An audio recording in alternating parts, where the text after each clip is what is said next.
Thank you అండి. శివాజీ గారు,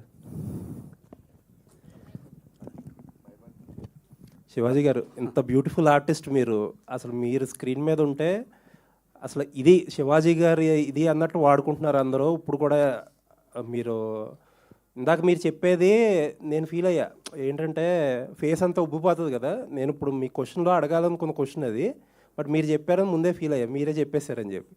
but ఒక క్యారెక్టర్కి ఇంత ఎఫర్ట్ పెట్టి ఇంత డెలివర్ చేస్తున్నప్పుడు నాది ఒకటే చిన్న అడ్వైజ్ ఏంటంటే, don't let your emotions overcome everything.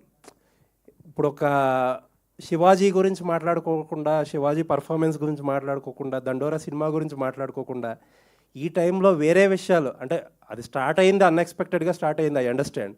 నేను మీ వెల్ విషర్గా చెప్తున్నా, అవి మాట్లాడినవ్వకుండా కొంచెం ఎమోషన్స్ కంట్రోల్ చేసుకుంటే శివాజీ ద యాక్టర్ గురించి, శివాజీ ద పర్ఫార్మర్ గురించి, దండోరా మీరు ఇలాంటి సినిమాల గురించి ఎక్కువ మాట్లాడిన ఇస్తే జనాలు బాగుంటుంది. థ్యాంక్ యూ అండి. మీకు చెప్పేటంత రోడ్ కాదు కదా, బట్ స్టిల్ లేదండి, శివాజీ గారి గురించి జనాలు అది మాట్లాడుకుంటే బాగుండని చెప్పి మాకు. ఏది డినై చేయండి సార్, కాలం అన్నిటికీ సమాధానం చెప్తుందండి, అంతే. థ్యాంక్ యూ, ఏం మాట్లాడను. All the best. Thank you sir.